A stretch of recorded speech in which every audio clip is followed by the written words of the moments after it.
উফ, তুমি কি আমাকে একটুও হেল্প করতে পারো না? সারাটা দিন বাসায় সব কাজ করি। আমিও তো সারাদিন অফিসে থাকি। সপ্তাহে একটা দিন তোমার বকবকানি আর ভালো লাগে না। তুমি কার সাথে এতক্ষণ কথা বলো? রিপ্লাই দিতে এত দেরি কেন? প্রতিদিনকার এইসব ঘটনা আমাদের রাগেরই বহিঃপ্রকাশ। রাগ অথবা এঙ্গার সুখ দুঃখ হাসি কান্না এসব ইমোশনের মতোই নর্মাল, কিন্তু খুব শক্তিশালী একটি ইমোশন। যদি রাগের সঠিক প্রয়োগ না করা যায়, এটি আপনার এবং আপনার প্রিয় মানুষটির জন্য মারাত্মক হয়ে উঠতে পারে। অনিয়ন্ত্রিত রাগ কথা কাটাকাটি এমনকি হাতাহাতি পর্যন্ত রূপ নিতে পারে। অন্যদিকে নিয়ন্ত্রিত রাগ পজিটিভ কিছু করার জন্য মোটিভেট করবে আপনাকে। আজকে আমি আপনাদেরকে এই ভিডিওটির মাধ্যমে রাগের ক্ষতিকর দিক আলোচনা করা সহ কিভাবে রাগের সঠিক প্রয়োগের মাধ্যমে নিজের রাগকে কন্ট্রোলে রাখতে পারবেন তার একটি ধারণা দেওয়ার চেষ্টা করছি। চলুন শুরু করা যাক। প্রথমেই আসুন জেনে নেই সায়েন্টিফিক্যালি আসলে রাগ কি। আপনি যখন কোনো বিষয় নিয়ে রেগে যান, তখন আপনি ওই বিশেষ বিষয়টির মধ্যে লকড হয়ে যান। খুব দ্রুতই আপনি আপনার চারপাশের পরিবেশের প্রতি আপনার মনোসংযোগ হারান এবং ওই নির্দিষ্ট বিষয়টির প্রতি ফোকাস করতে থাকেন। তখন আপনার ব্রেইনের নির্দিষ্ট কিছু হরমোন রিলিজ হয়, যা আপনার মস্তিষ্কে এক দীর্ঘস্থায়ী উত্তেজনার সৃষ্টি করে। Now you are ready to make a disaster.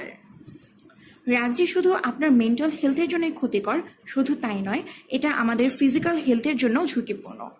আসুন জেনে নেওয়া যাক আপনি আপনার অগোচরে অনিয়ন্ত্রিত রাগের মাধ্যমে নিজের শরীরকে কিভাবে ক্ষতিগ্রস্ত করে চলেছেন। আনকন্ট্রোলড এঙ্গারের ফলে আপনার মাথা ব্যথা, হজমে সমস্যা, অনিদ্রা, এনজাইটি, ডিপ্রেশন, ব্লাড প্রেশার বেড়ে যাওয়া, এমনকি হার্ট অ্যাটাক এবং স্ট্রোকের ঝুঁকিও বহুগুণ বেড়ে যায়। বাপরে, এইবার বুঝি নড়ে চড়ে বসবেন। রাগ একটি স্বাভাবিক ইমোশন, একে অস্বাভাবিক ভাবার কোনো কারণ নেই।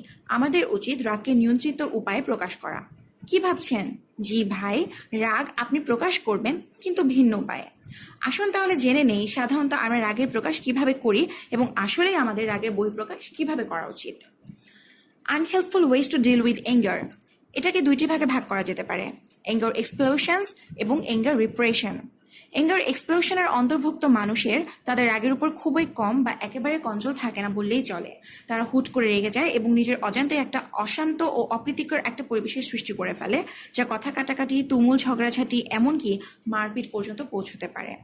Anger repression. কিছু কিছু লোক তাদের আক্রোশটাকে এক্সপোজ করতে পারে না।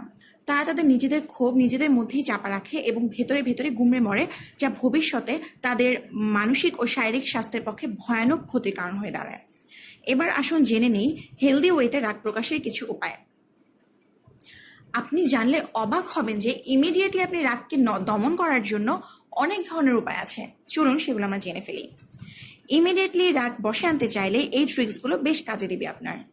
ট্রিক্স 1: যেই সিচুয়েশনে অথবা যে স্থানে আপনি রেগে যাচ্ছেন, সেই স্থান সাময়িকভাবে অতি দ্রুত ত্যাগ করুন, যতক্ষণ না পর্যন্ত আপনি শান্ত হচ্ছেন। অথবা যেই প্রসঙ্গটি আপনাকে রাগিয়ে তুলছে, সেই প্রসঙ্গটিকে বাদ দিতে পারেন। ট্রিক 2: জোরে নিঃশ্বাস নিন এবং গভীরভাবে নিঃশ্বাস ছাড়তে থাকুন। আপনার শ্বাস প্রশ্বাসের দিকে মনোযোগ দিন। ট্রিক 3: ঢক করে এক গ্লাস ঠান্ডা পানি গিলে ফেলুন তো। এটা বৈজ্ঞানিকভাবে প্রমাণিত যে ঠান্ডা পানি শরীরে প্রশান্তি ছড়িয়ে দেয়, যা রাগ নিয়ন্ত্রণে সাহায্য করবে আপনাকে। ট্রিক 4: হাদিসের বর্ণনা অনুযায়ী অতিরিক্ত রাগ উঠে গেলে শুয়ে পড়ুন অথবা বসে পড়ুন। বসা অবস্থায় রাগ হলে দাঁড়িয়ে যান, পায়চারি করুন, এতে আপনার রাগ কিছুটা হলেও কমবে। ট্রিক 5: অনেক বেশি রাগের মাথায় সম্ভব হলে উল্টো গুনুন। 100 থেকে উল্টো গোনার চেষ্টা করুন মনে মনে, তাহলে আপনার কনসেন্ট্রেশন অন্যদিকে যাবে।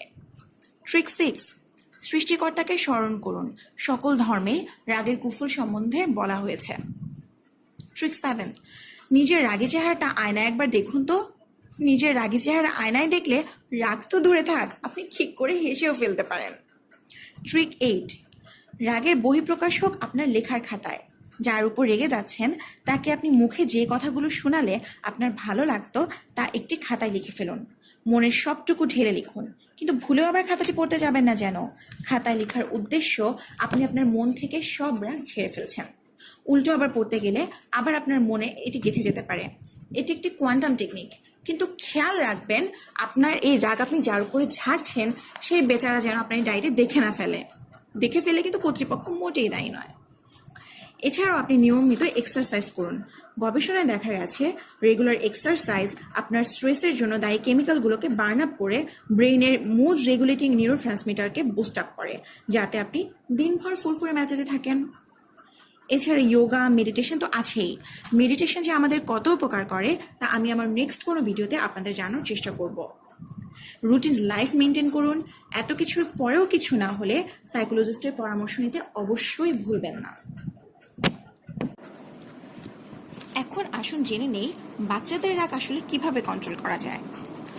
রাগ কন্ট্রোলে রাখা হচ্ছে একটি লার্নিং প্রসেস, তাই শিশুদেরকে শিখিয়ে দিন কিভাবে রাগ কন্ট্রোল করা যায়। বিভিন্ন এক্সাম্পলের মাধ্যমে ওদের শিখিয়ে দিন রাগে আসলে নিজেরই ক্ষতি হয়। অসংখ্য এক্সাম্পল আছে, গুগল, ইউটিউবে সার্চ দিলে আপনারা খুঁজে পাবেন। তাদের বুঝতে দিন এটা রাগ এবং অন্যান্য ইমোশনের মতোই নর্মাল একটি ইমোশন। আপনার শিশুর আবেগগুলোকে বোঝার চেষ্টা করুন। কখনো এমন কিছু করবেন না যাতে তারা আরও রেগে যায়। নিজের বাসায় পজিটিভ আলোচনার পরিবেশ তৈরি করুন। তাদের রাগকে অ্যাপ্রিসিয়েট ওয়েতে এক্সপ্রেস করা শেখান। রাগ ও আগ্রাসনের মধ্যে পার্থক্য বোঝান। যেসব ব্যাপারগুলো ভুলে যাবেন না। অনিয়ন্ত্রিত রাগ, এনজাইটি, হাই ব্লাড প্রেশার এসবের জন্য দায়ী। তাই অবশ্যই রাগকে কন্ট্রোলে করা আপনার শুধু মানসিকই না, শারীরিক বিপর্যয় থেকে রক্ষা করার একটি অন্যতম উপায়। রাগকে পজিটিভলি এক্সপ্রেস করতে পারলে এটা আপনার জন্য ইউজফুল একটি ইমোশন হবে। রেগুলার এক্সারসাইজ, যোগা, মেডিটেশন এবং কাউন্সিলিংয়ের মাধ্যমে রাগকে আপনি সহজেই নিয়ন্ত্রণ করতে পারবেন। সবশেষে বলবো, রেগে গেলেন তো হেরে গেলেন বস। আজ থেকেই প্রতিজ্ঞা করুন রাগকে কন্ট্রোলে রাখার ফর্মুলা আয়ত্ত করে ফেলবেন। আর আমার এই ভিডিওটি যদি আপনাদের এতটুকু উপকারে আসে তাহলেই আমার সার্থকতা। আপনার রাগী ফ্রেন্ডটাকে শেয়ার করুন, কমেন্ট করুন আর আমার চ্যানেলকে সাবস্ক্রাইব করুন নতুন নতুন আপডেট পেতে। এটি আমার প্রথম ভিডিও, আপনাদের অনুপ্রেরণা আশা করছি। নেক্সট কোনো ভিডিও নিয়ে হাজির হব। ততক্ষণ পর্যন্ত know the world, know yourself, love yourself.